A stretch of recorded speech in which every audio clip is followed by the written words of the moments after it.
morning, everyone. We're live on Facebook and live on the Zoom webinar as well. This is Office Hours, and it is our 7th and final week in our Lenten study of Jesus and the Way of the Cross. My name is Chris Holmes, and I'm the scholar in residence at First Presbyterian Church of Atlanta. And we are joined, of course, by Dr. Brennan Breed, who teaches Old Testament at Columbia Theological Seminary. And a familiar face to Office Hours has agreed to return because she just couldn't get enough talking about Philippians in what seems like a decade ago. But at the start of the pandemic, Dr. Beverly Gaventa, who teaches New Testament at Baylor University. And so welcome to you both, and welcome to those who are joining us either online or on Zoom. It is a good day to be with you all, and happy Palm Sunday as well. So Brennan, we have been moving rapidly through this study, and just as a bit of a review, what have been some of the high points for you at getting us up to this conversation with Beverly Gaventa? Yeah, so we were trying to, over the course of the last few weeks, trying to resituate some of the main themes and ideas and texts that are associated with Lent. And so we talked about the wilderness and wilderness traditions in the ancient Near East, in the Old Testament and the New Testament. We talked about the earth kind of being an occupied territory and the necessary development of theologies of evil and philosophies of evil from the ancient Near East all the way up to the Greco-Roman period, and especially looking at the development of the concept of evil within Judaism and the transformations that happen really in what some people call the intertestamental period between Old Testament and New Testament. We talked about Jesus and his relationship between the forces of life and the forces of death, and the way that he embodies God's forces of life in the midst of forces of death, and the relationship between that and purity and impurity and holiness and so on.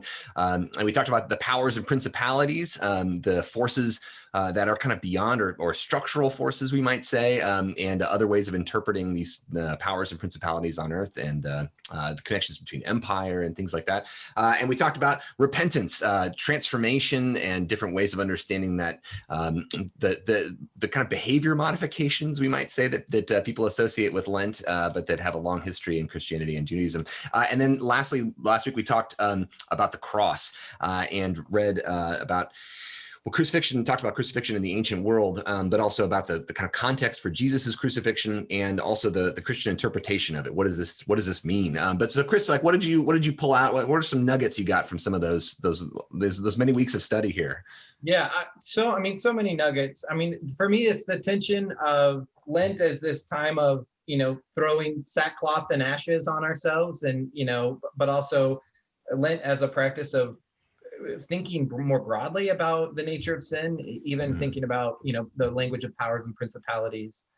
We had Dr. Jennifer News with us last week, and I thought her take on the cross, and both the cross and antiquity, and then sort of through the framework of James Cone's work, the cross and the lynching tree, was really fascinating, and I hope illuminating. I know that I've got all sorts of thoughts and questions that I want to pursue later because of this study, and I hope other folks do as well. Yeah. I think one of the things we pulled out is that the Christian traditions of Lent are often very almost hyper individual focused, and also focused on trying to make sure you're doing the right things, or making sure you feel shame or something for not doing the right things. And while those can be very useful, and there are some kind of modern tendencies in Christianity to get rid of the individual entirely, or even a notion of shame or things like this, right? Kind of pushing almost entirely towards a structural dimension. I think what we've seen is that our understanding of the cross kind of tie together a lot of these things, that there are individual and communal notions, right. The community being like the community of believers, but also beyond the cosmos even.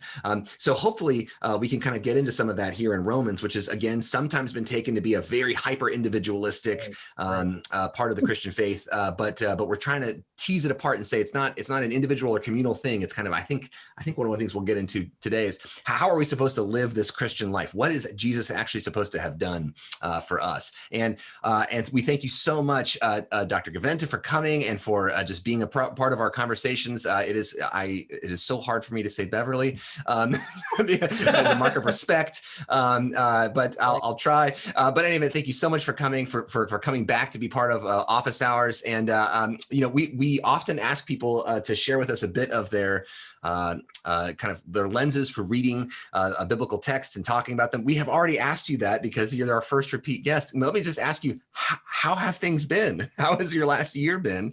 And what's been going on with you?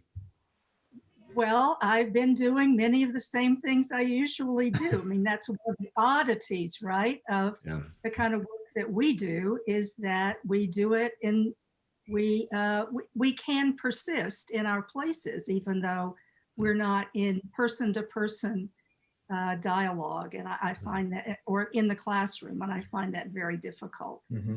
But hopefully now, as we're seeing the rollout of the vaccine, get the vaccine. Yes, please. We're beginning to see some opening up, and I'm excited about that. One thing that's been going on, though, that's been a highlight in my church life, and I need to give you a shout out for that, is this class and the work that you two have done has been so helpful to specifically the Faith and Life class at University Presbyterian Church in Austin. And I have been commanded to give you two a shout out and a thank you today for your work.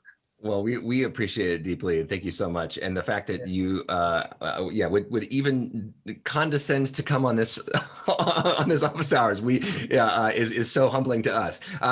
So in any event, I hope your Life and Faith class realizes what they have in their class. That is a actual world-class New Testament scholar and professor, a legend, a living legend of biblical studies. But in any event, one thing we might say is that you have been commanded. We might ask about commandments here with Romans 12 in a few minutes. But another thing to say, just to highlight, is that you're working on a Romans commentary right now.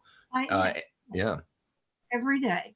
Yes, I have been for a good long while working on a commentary for the New Testament Library for WJK.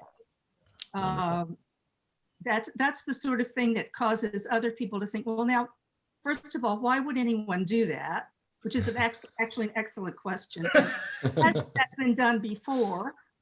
And the answer is yes, it's been done before rather often. Already, Calvin, as he starts his Romans commentary, says, there have been so many of these, I don't know why that I have anything to add. And that has not kept people from doing a steady stream. But the reason we do new commentaries is that we have different questions. And we have learned some things. We have more texts than we had then. We have a different historical slant, but we have learned some things, and we have a different set of lenses than our predecessors. So I'm finding it very exciting and rather slow. I am glad that you are finding it exciting, because I mean, honestly, some people say, oh, commentaries, there's so many of those, et cetera. But if you're preaching on a text, what do you reach for? To me, they are so incredibly helpful and irreplaceable, at least in my work, and I know for many pastors and teachers and preachers. So in any event, thank you so much for dedicating that much time and effort to something like that. Well, one of the things that I like about writing a commentary is how much I learn. If you're writing an article on a specific text, or if you're writing a monograph on a specific issue, you have the luxury of pretending other parts of the text aren't there. You really do. But if you're writing a commentary, you cannot neglect a passage or just say, well, I'll skip that one because that doesn't fit my thesis. With Ecclesiastes, I'm tempted to say a couple times, let's just skip this one. But yeah, I can't do that. That's right.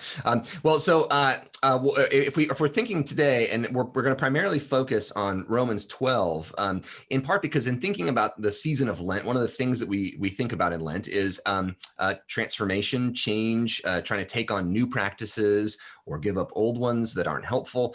It's kind of a time to take stock of ourselves and imagine different futures or different possibilities for our actions. Something that's opened up to us by the work of Christ.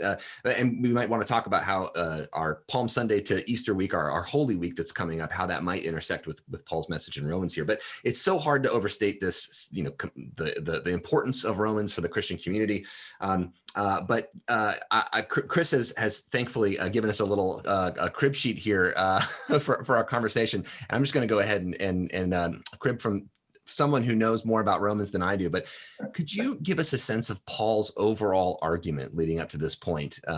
So Romans 12 doesn't drop out of thin air. It's part of a larger, complex framework. And oftentimes Christians kind of pick and choose little bits of Romans. We talked about the Romans road, by kind of suturing together little passages and so on. So if we can just talk about Paul's overall argument, especially how 12 comes at the end of 9 through 11, which people have oftentimes kind of skipped over, many Christians have skipped over. How do you see this fitting into Paul's work? Okay. Well, I think in the first 8 chapters, essentially what Paul does is to force us to see that the gospel is far larger than we imagine. Mm-hmm.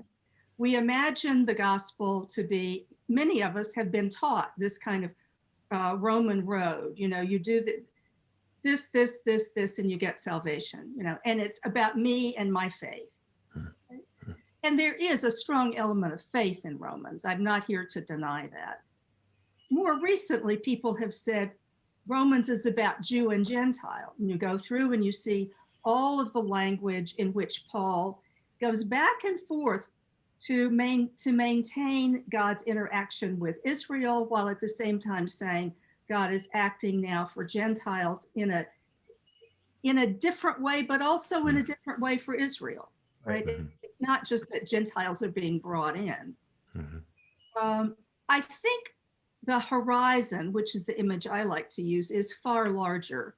I really think it's cosmic, and it's not unrelated to the kinds of things you've been talking about in the last, in your series this time, that there are powers in the world. Paul calls them sin and death, although he has a lot of names for them at the end of Romans 8, that hold humanity captive. And what God does in Jesus is to begin that deliverance with the death and resurrection, which defeat the powers.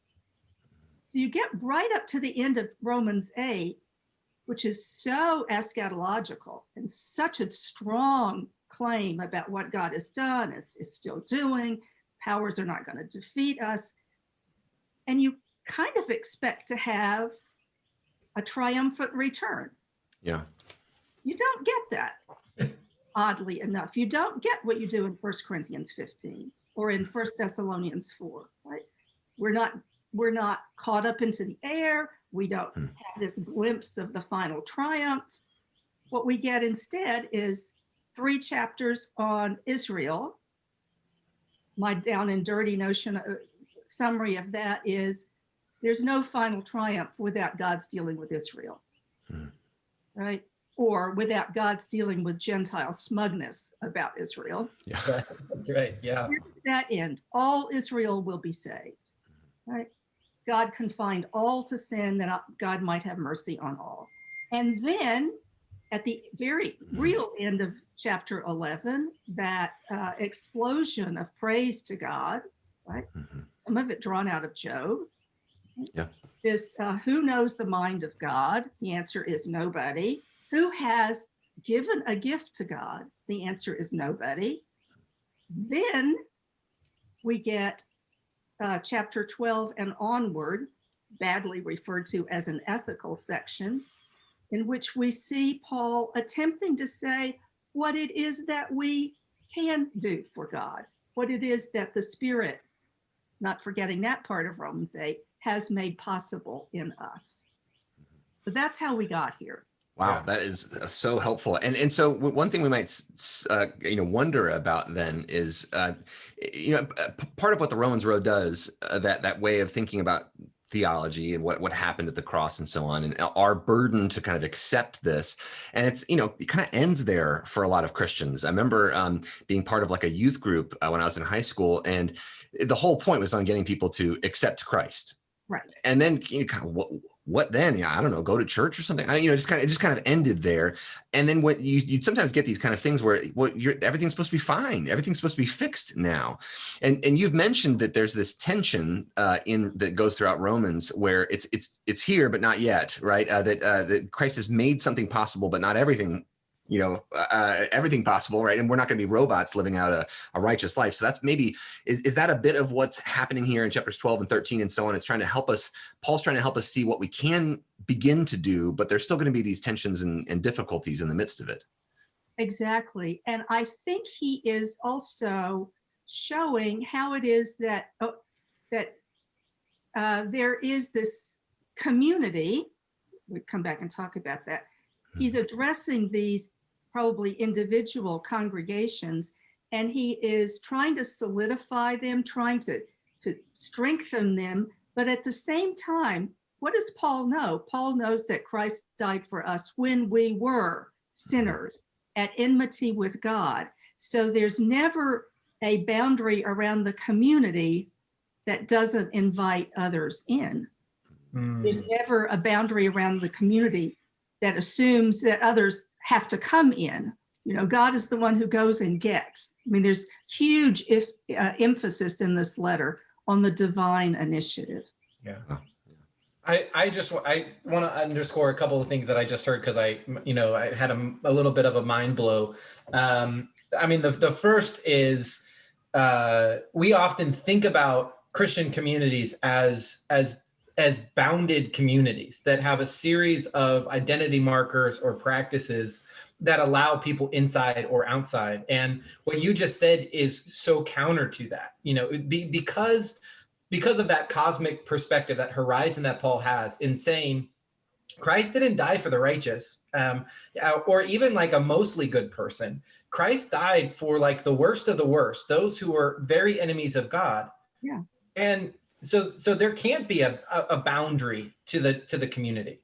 Right. To say that is to exclude yourself. I mean, it's really to overlook the most basic act of God in the Christ event. Right? Yeah. Christ died. What does he say in Romans 5? For the ungodly. Yeah. Yeah. Oh, wow. Okay. And I think the other thing I wanted to just underscore, particularly for those that are watching, is, and we don't have to go much into this, but is a reminder that Paul has never visited Rome, so far as we know. He's writing to congregations, most likely plural, that he's never visited. And I think that emphasis on congregations is really important, because oftentimes readers of Romans imagine, it's like Corinth, there's just this one group that Paul is writing to. But Romans 16 in particular, and other clues in the letter, seem to suggest that there wasn't one gathering place. There was no mega church in Rome, but there's, a collection of house churches that Paul seems to be addressing with this letter. And I just to highlight that. Absolutely. Now, he clearly knows some of the people, right? How many, we don't know. He's not been there. And I think that's why he is just a little more careful. Yeah. He can't say directly the kinds of things he could say to the Corinthians or even the Thessalonians, the Galatians. He has to move very cautiously. And so you see, this is why I keep playing with my hands. He moves the argument forward, and then he'll say, well, now do I mean, no, he moves the argument forward and backward and forward and backward to elicit recognition of what he's trying to do. Yeah, and just as a footnote, I know this is not in our cheat sheet, but oftentimes interpreters will say, like Paul is so visceral and angry in Galatians, and later in his life in Rome, by the time he's writing Romans, he's really smoothed off. And what you just said is, no, it actually might be that Paul had been to Galatia and was personally responsible for that community, and that his even-handedness, for lack of a better word, is actually like just good awareness, self-awareness about how to present yourself to a community that might not be familiar with you. Not only is this the case with respect to the tone of the letter, but I also think it's the case with respect to the content of the letter. I don't think Romans is any less radical than Galatians. Right. I just think it is much more carefully argued. Yeah. Because it has to be. Yeah.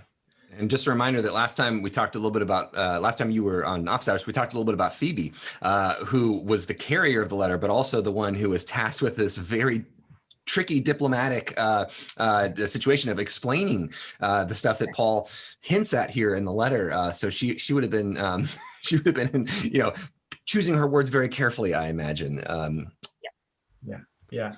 So let's dig in. Let's dive into this text from Romans 12. And the first place I'd like to go is Romans 12, 1-2. And this is the place I think that is very familiar to a large swath of Christian communities, has this language of living sacrifice and do not be conformed to the world and do not be transformed by the renewing of your mind.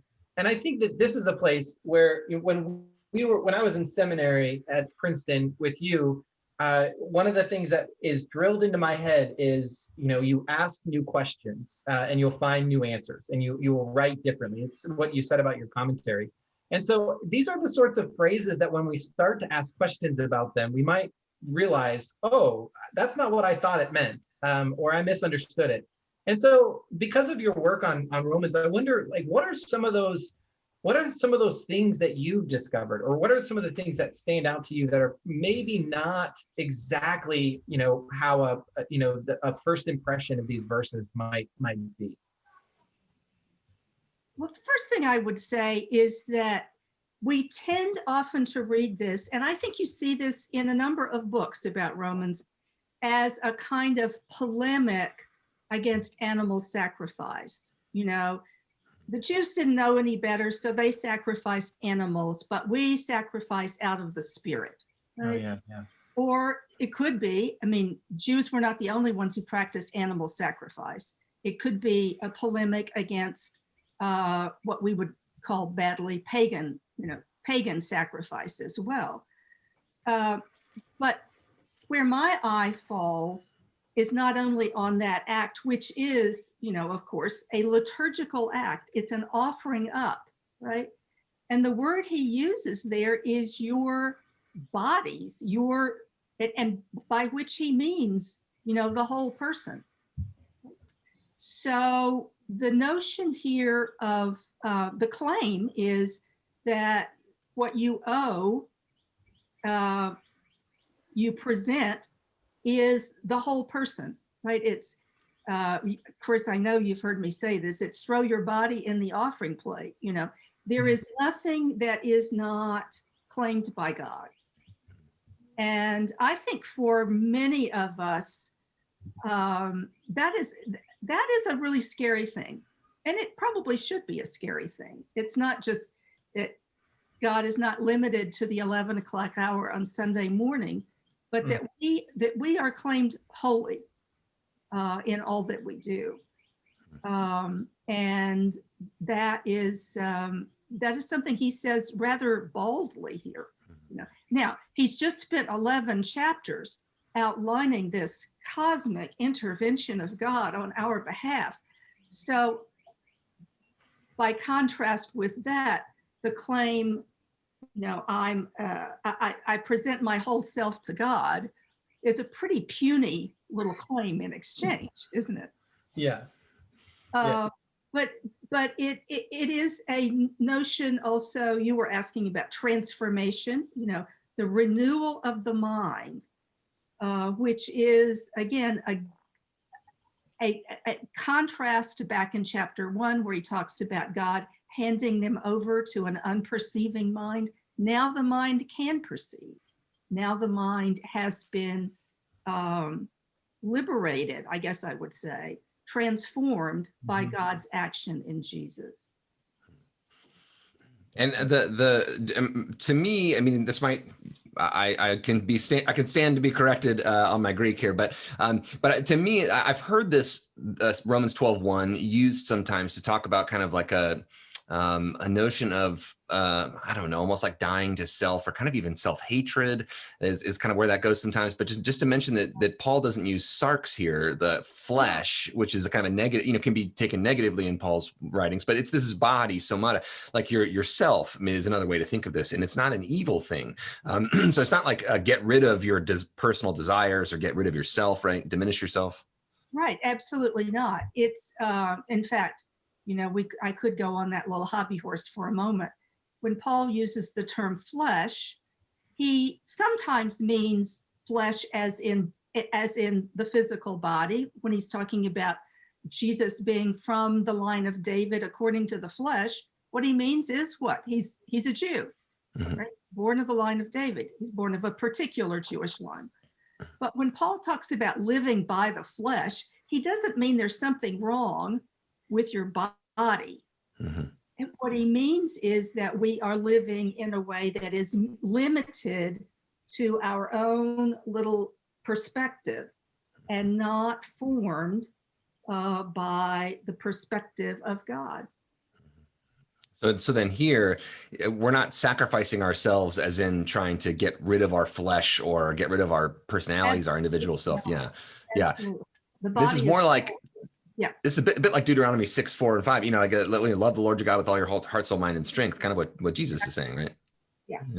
And then what do you do with the spiritual worship? That I know that word is used in the NRSV, spiritual here.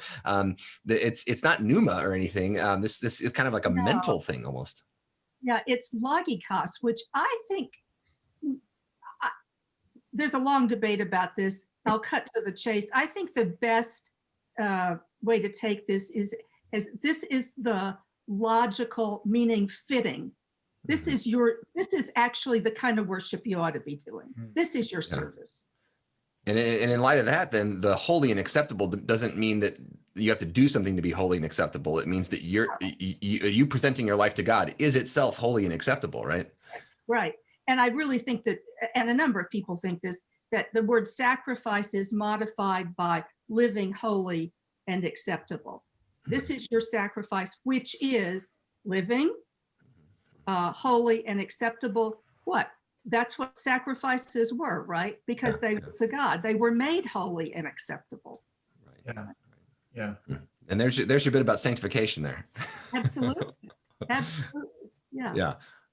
And just to say that, actually, I think that was just before we went live that Chris brought up the accusation in class one day at Princeton Seminary that Dr. Gaventa did not have a doctrine of sanctification, and she quipped back, that's because Paul didn't have one. But then, maybe not exactly, but yeah. Yeah, that's close enough. I mean, the problem is not the doctrine of sanctification. The question is how people understand it. If sanctification is understood properly as the work of the Spirit, then yes, I do have a doctrine of sanctification, and I certainly know that Paul did. That's more important. We see it all over Romans 8 in particular. It is the work of the Spirit that enables this to happen. It is the Spirit that comes alongside and within us that enables us to do these things. Usually, when I hear people talk about sanctification, what they mean is, God justified me because of my faith, and now I do the other. So it's like a kind of like an arithmetic equation. God does 5% or 50%, and now I have to do my 50%, and then I'm okay. It's my growth. And that's not something Paul is particularly concerned about, because for him, there are always agents at work in us, whether they are the kind of agents you've been talking about the last number of weeks, or whether they are God's agents.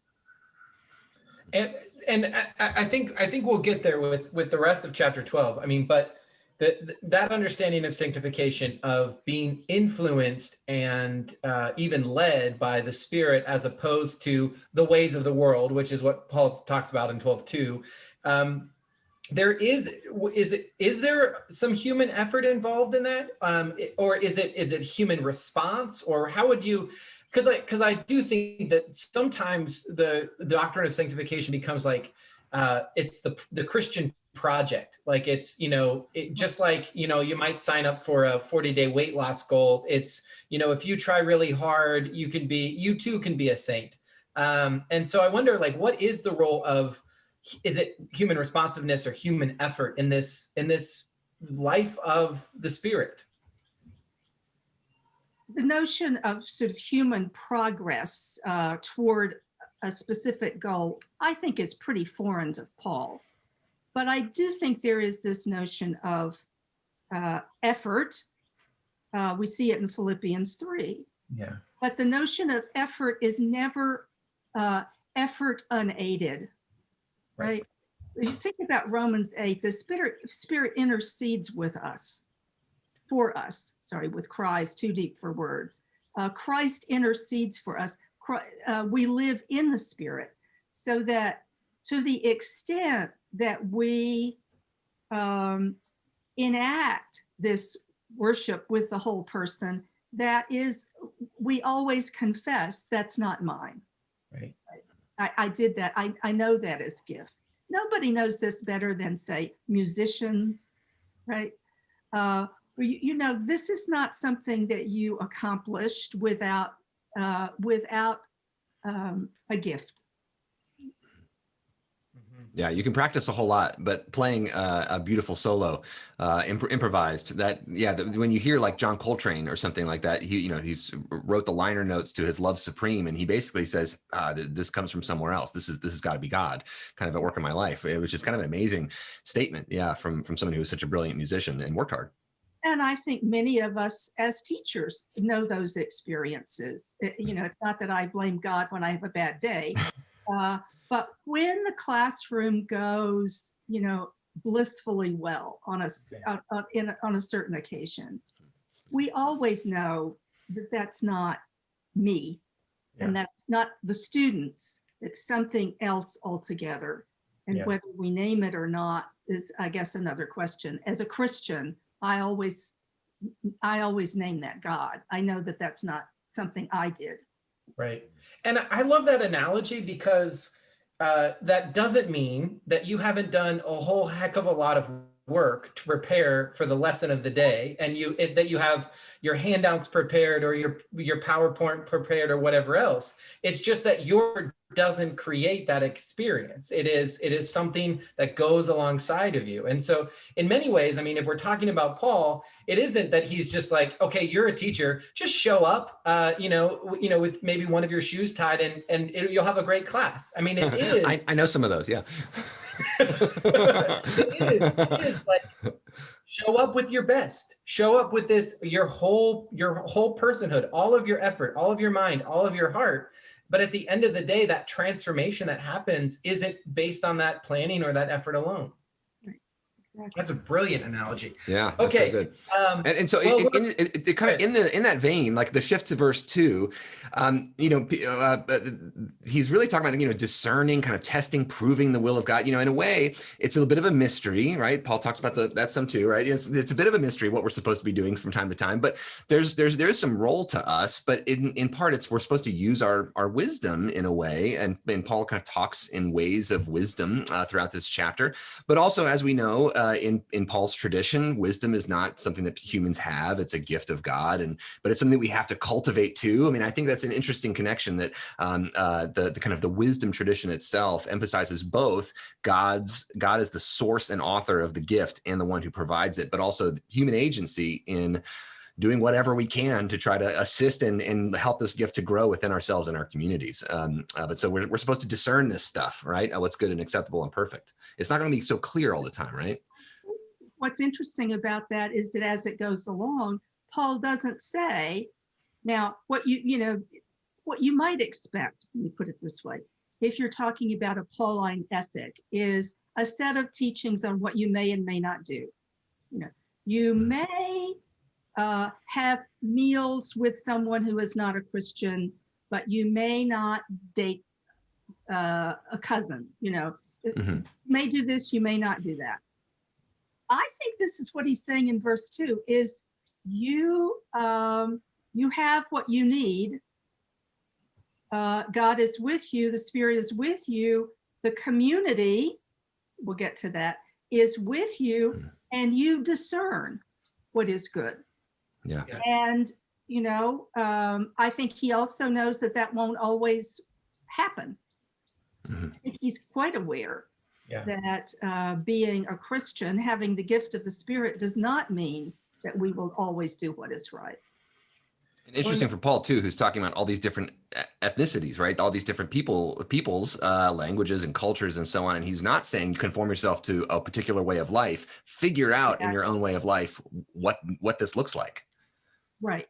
Right. Yeah. And I think that's a piece that I've always appreciated about, digging a little bit too, is oftentimes, and this is my going to a Christian college baggage, I'm going to name it, is the will of God is often perceived as like a single thing. Who am I going to marry? What career will I choose? And there's a sense in which like there's one right path and there's 1,000 wrong paths. And Lord help me to not make the wrong path. And Paul seems to not say that the will of God is this, crystallized thing that you'll discover, but it's, I think that Luke Johnson, my advisor, would say like it's practical wisdom. It's working out. It's discerning. It's literally discerning what God is calling you to do in the moment, and that can't be predetermined. It can't be crystallized. It is much more dynamic and responsive.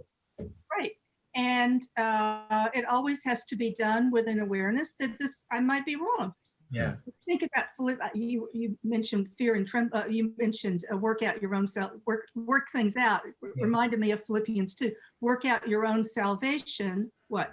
With fear and trembling. Yeah. Right. Yeah. What does that mean in a biblical context? That means with awe.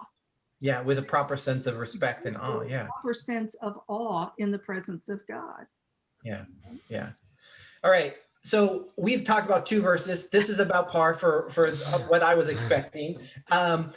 In verses, 2 big verses. Come on. They're huge. They're huge. In verses 3 through 8, Paul uses what Margaret Mitchell and some other Pauline interpreters have pointed out as a pretty popular metaphor for a community of people, which is the body, to say, that a city is like a body, or a group of worshipers is like the body, is not unique to Paul. And he does it in 1 Corinthians. But what is it about this section in 3 through 8 that is important for us to notice or pay attention to in terms of Paul's body language here in terms of the Christian community or communities? Well, we might want to back up and notice the very beginning of verse 3, that you not think of yourself more highly than you ought to think. I have the NRSV in front of me. It's more interesting than that. It's that you not think bloated, but you think in a way that is appropriate, right? And I draw attention to that because he's already said something like that back in chapter 11. I'm going to tell you a mystery, lest you claim to be wiser than you are.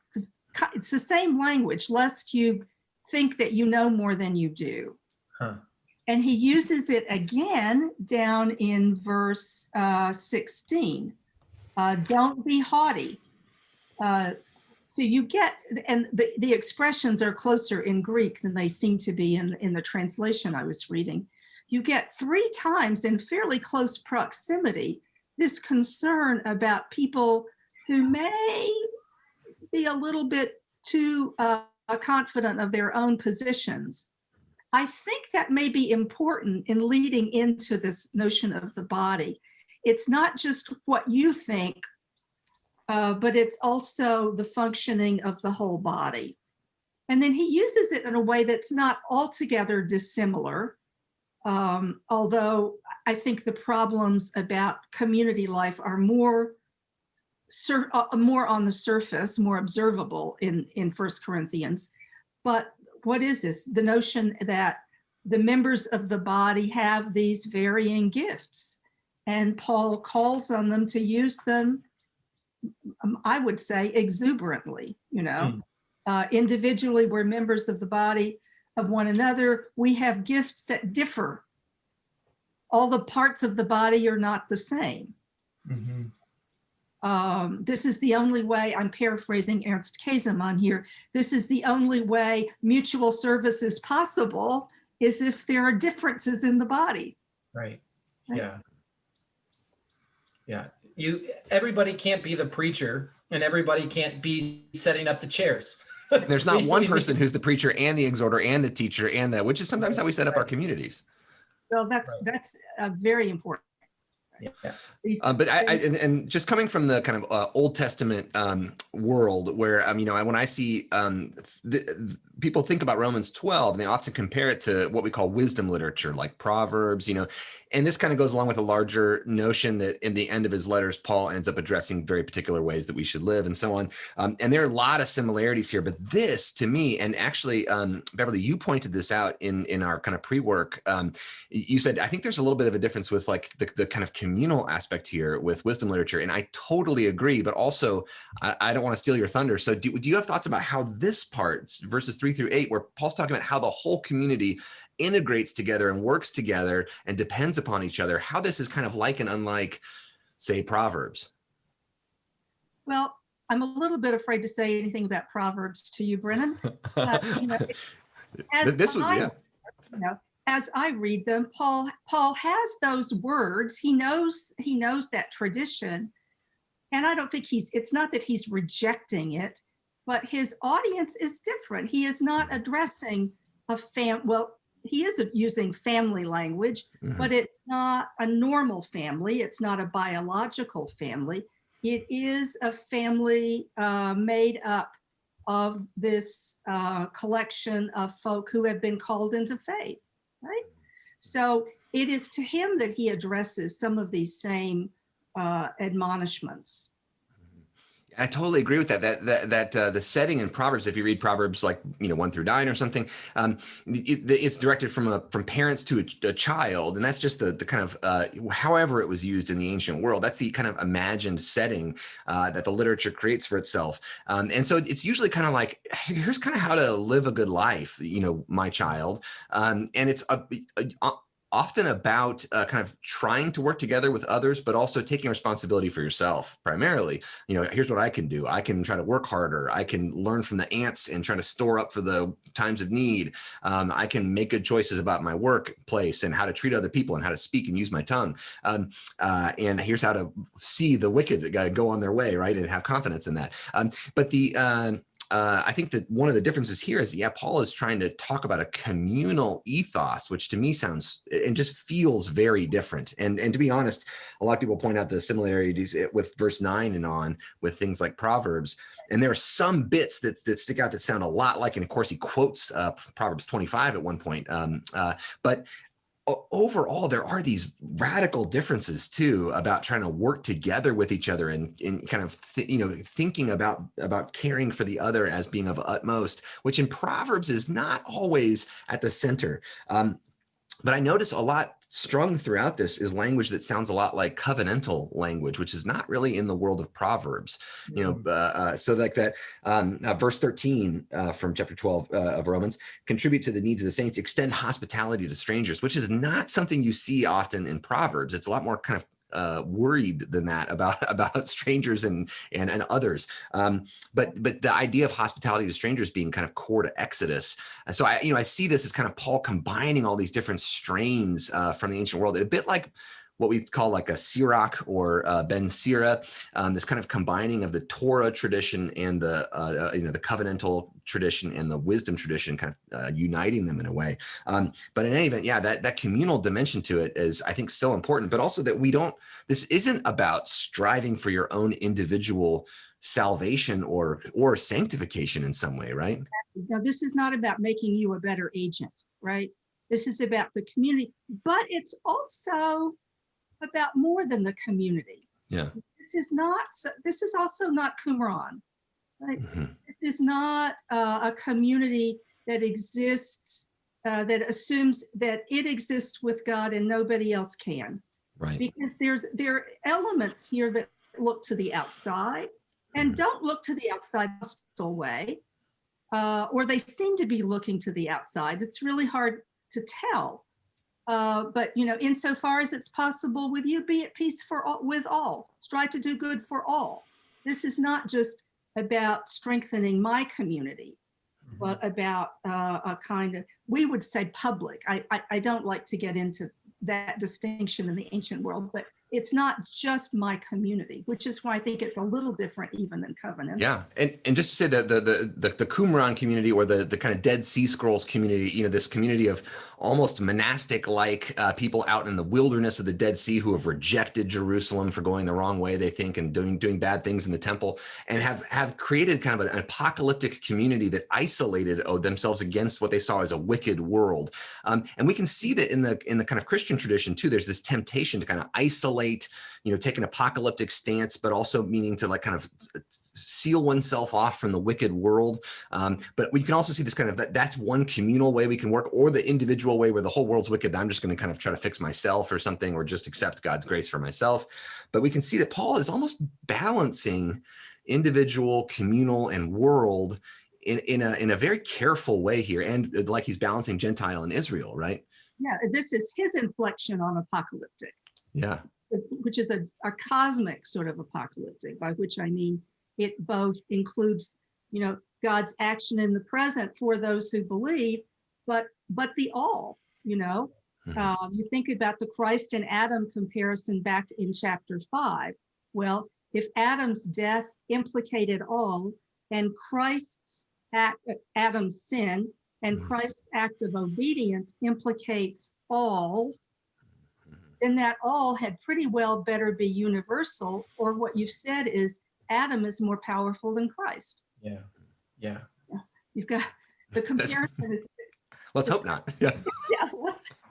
Well, and this is kind of an aside, but it invites a much more robust engagement with the quote unquote outside world than we would see in like the letters of John or the Gospel of John, which everything out there is bad. And so because Paul has this cosmic horizon and says all of this that has been opposed to God has been and will be reclaimed by God, we can show, extend hospitality to strangers. We can, as far as it depends on us, live peaceably with all. It seems so freeing and so hard to maintain. The goal of a lot of what we see around us is, you gotta demonstrate your tribe's colors, and if there are any defectors, they will be thrown out of the tribe as quickly as we possibly can. And this is it seems like a very different way of being together. Well, it is an internal statement, I will admit, but in chapter 14, as Paul is addressing this conflict between those, for want of a better way of putting it at the moment, those who continue to practice kosher law and those who think they don't have to, his worry is that you might destroy, and what does he say? The brother for whom Christ died. And for me, that is the only acceptable way to think about other human beings, right?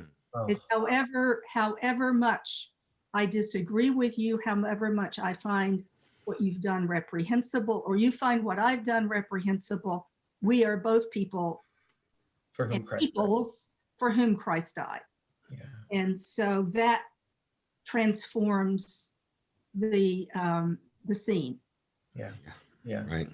Wow. So can we talk? We'll get a little into the weeds, into the Greek here, and that is in verses 9 through 21. Basically, the NRSV will render most of these phrases as commands, as imperatives in English, and you helpfully reminded me and pointed out that actually a number of these aren't. They're just participles for the most part that don't have the imperative mood suggesting a command. And so can you walk us through like why? So one, why would the NRSV translate it in such a way? But then what's the difference by saying, no, wait, let's pay attention to the fact that these are not imperatives?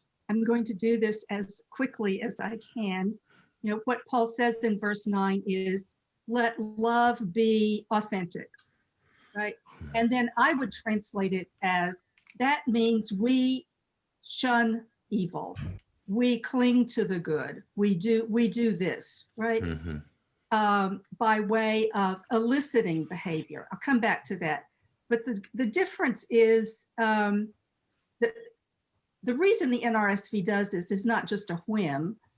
It is, first of all, because you can use a participle. I am walking into town. Walking into town. Right? You can use participles, or gerunds, is what we were taught, as imperatives. You can do that. The interesting thing is Paul does not. Yeah. Except, right? There are a couple of exceptions, but in those cases, they're quite clear. He does have a text that looks a lot like this over in 1 Thessalonians 5, where he does not use participles. Now, a fine book on this question, on this passage by Walter Wilson at Emory, contends, and I think he's probably right, that Paul does this here because he is talking to people he does not know, right? That he is, he's not comfortable, let's say, those are my words, not Walter Wilson's. He does, though, he's not ready to say, do this and do that and do the other thing, but rather uses these less straightforward, perhaps inflammatory, that's probably not the right word, but terms that sound, expressions that are a little less maybe condescending or perceived as claiming authority for Paul's own teaching.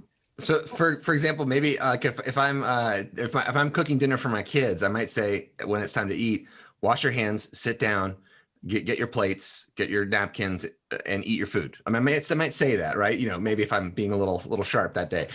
But I wouldn't say that to a guest that I didn't know very well. I might say, eating time, or something. I might use a participle, right? Like a softer way instead of an order or command, right? I also think the effect here, because he does have some straightforward imperatives that are laced through here, but I think the effect of this is to elicit an understanding of what we look like.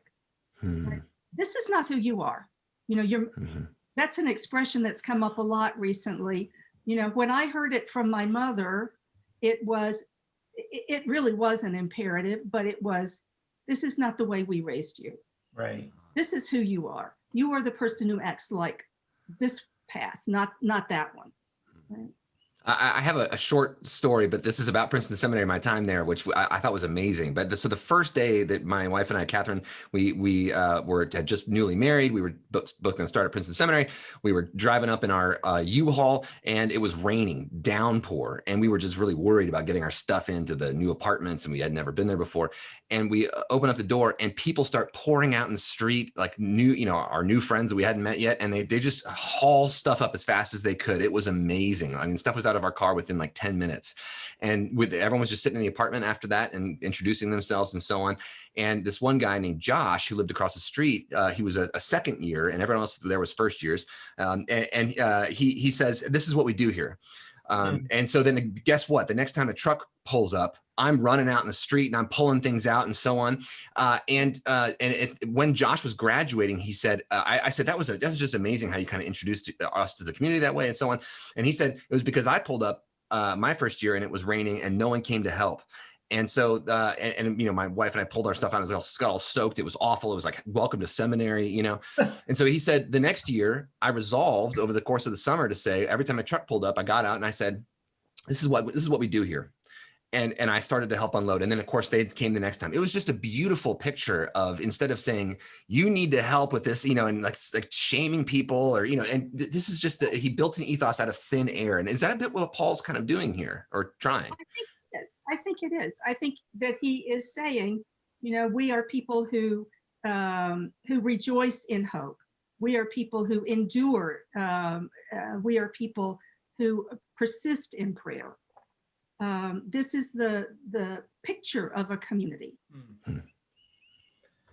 So you've used this language of eliciting that instead of commanding. And I think we still have time. If you want, you had sent me a clip from the movie Blood Diamond that you thought was particularly effective, and we can share that now, or we can just share the link. But share the link.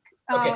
I mean, it doesn't altogether fit, but I think it also does, in that the Father is claiming the Son at a crucial moment. And I would invite people to have a look at it later. It's a very, if you haven't seen it, it's a very powerful moment, and we would need to spend some time unpacking our responses to it. I think it is different from Paul, in that Paul assumes that God and the Spirit and Jesus have already acted in these people, but there is this kind of calling forth of a different way of living in the world. Yeah. And I mean, just like a summary is, it's a father speaking to his child soldier son, saying, you are not this, you're not this type of person. You are this type of person. I know you, you're my son, et cetera, et cetera. Yeah. And it actually maps onto some of Romans rather well, because what the Father is addressing is a child who has been so maimed by the powers that it is not clear what the child will do. Yeah. And it's the force of the Father's intervention that helps the child to move out of the situation. Yeah. Rather than saying, now you need to repent, and change your ways. It's interesting to me that repentance is not language Paul uses. Mm-hmm. Interesting. He talks about repentance as in changing one's mind, but by and large, he does not talk about the gospel as something for which we repent and change our ways. Luke does. Mm-hmm. It's honorable language, but Paul's picture is quite different. Yeah. The problem is far greater than that. You can't repent your way. This child in the clip can't repent his way out of being a child soldier. Somebody has to come and get him. Yeah, he has to be snapped. I mean, in the same way that he was snatched into the army, he needs to be snatched out of it. Yeah, and that's the gospel. And what role might we say, just in light of Easter week, Holy Week, what might we say about the cross's role in that? And then also, is this salvation? Is that what salvation is? Or can we, what does Paul think about the relationship between those things? Well, the cross, I think, for Paul, unlike some of the Gospels, unlike other texts, I think for Paul, the cross is that place where God defeats the powers of sin and death, in part by revealing them for what they are, right? If the powers of this age, by which Paul means both the powers you've been talking about and the government, right, and the agents, can put to death, 1 Corinthians 2, the Lord of glory, and not see who he is, then they're revealed for their corruption, right? Which also is our corruption. It's not just theirs, but our corruption. Our values are revealed to be corrupt. And that reclamation of Jesus from death is the beginning for Paul. The resurrection is the beginning of the reclamation of humanity, the defeat of these powers. So I think that's the role of the cross for Paul. And it is redemptive in that sense. It's that place where God pulls us all out of the clutches of sin and death. Salvation then is, it's a large word. It's used in Luke for saving people from illness, healing, what we would call just plain old healing. It's used for a kind of incorporation into this final triumph of God. But it's also used for seeing what the world is, right? It is life in this community, and life in the hope of God's final triumph, by which I mean the conviction of God's final triumph. Wow, that was a wonderful summary of the gospel, according to Paul, in about five seconds. Thank you. Right. Full of nuance, of course. But I love how you ended there, which is the role of Christian hope, or there was a door shutting in my house.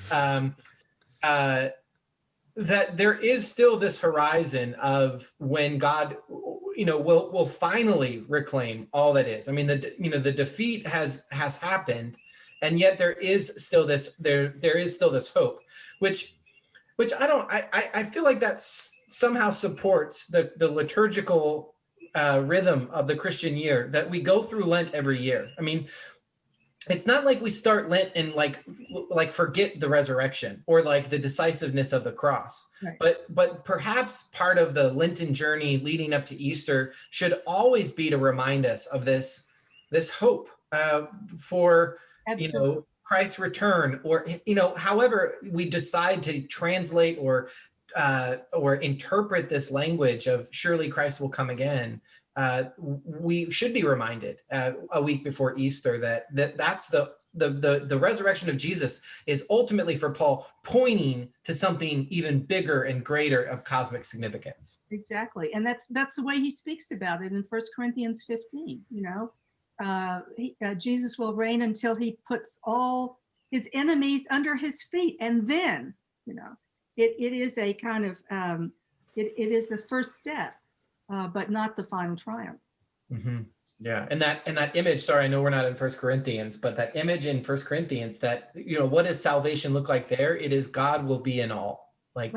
And that, I think, speaks so much to the process of Lent, where we can lament all of those places where God seems to be absent, and that the hope of Easter and resurrection is God finally filling all the corners and nooks of this world in our lives, so that God will truly be all in all. That's a pretty big thing to hope for.